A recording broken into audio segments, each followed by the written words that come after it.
ರಾಜ್ಯದಲ್ಲಿ ಹೆಚ್ಚುತ್ತಾ ಇದೆ ಮಹಾಮಾರಿ ಕರೋನಾ. ಬೆಳಗಾವಿಯಲ್ಲಿ ಕರೋನಾಗೆ ಮೊದಲ ಬಲಿಯಾಗಿದೆ. ಬಿಮ್ಸ್ ಆಸ್ಪತ್ರೆಯಲ್ಲಿ 70 ವರ್ಷದ ವೃದ್ಧ ಸಾವನ್ನಪ್ಪಿರೋದು.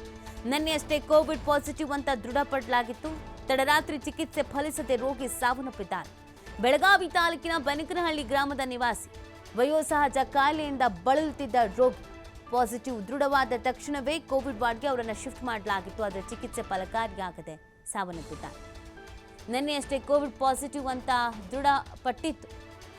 ಆ ನಂತರ ತಡರಾತ್ರಿನೇ ಇವರನ್ನ ಕೋವಿಡ್ ವಾರ್ಡ್ಗೆ ಶಿಫ್ಟು ಮಾಡ್ತಾರೆ, ಚಿಕಿತ್ಸೆಯನ್ನು ನೀಡ್ತಾರೆ. ಆದರೆ ಚಿಕಿತ್ಸೆ ಫಲಕಾರಿಯಾಗದೆ ಸಾವನ್ನಪ್ಪಿದ್ದಾರೆ. ಈ ಮುಖಾಂತರವಾಗಿ ಬೆಳಗಾವಿಯಲ್ಲಿ ಕರೋನಾಗೆ ಮೊದಲ ಸಾವು, ರಾಜ್ಯದಲ್ಲಿ ಎರಡನೇ ಸಾವು.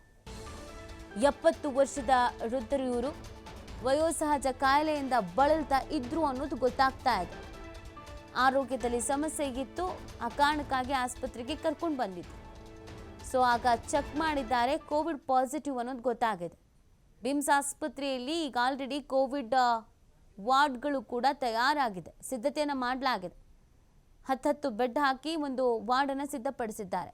ಅಲ್ಲಿಗೆ ಅವರನ್ನು ಮೂವ್ ಮಾಡಿ ಚಿಕಿತ್ಸೆಯನ್ನು ಕೂಡ ನೀಡಿದ್ದಾರೆ. ಆದರೆ ಚಿಕಿತ್ಸೆ ಫಲಕಾರಿಯಾಗದೆ ಸಾವನ್ನಪ್ಪಿರೋದು. ಈ ಮುಖಾಂತರವಾಗಿ ರಾಜ್ಯದಲ್ಲಿ ಕರೋನಾಗೆ ಎರಡನೇ ಬಲಿಯಾಗಿದೆ. ಮೊದಲನೆಯದ್ದು ಬೆಂಗಳೂರಿನಲ್ಲಿ, ಎರಡನೆಯದ್ದು ಬೆಳಗಾವಿಯಲ್ಲಿ.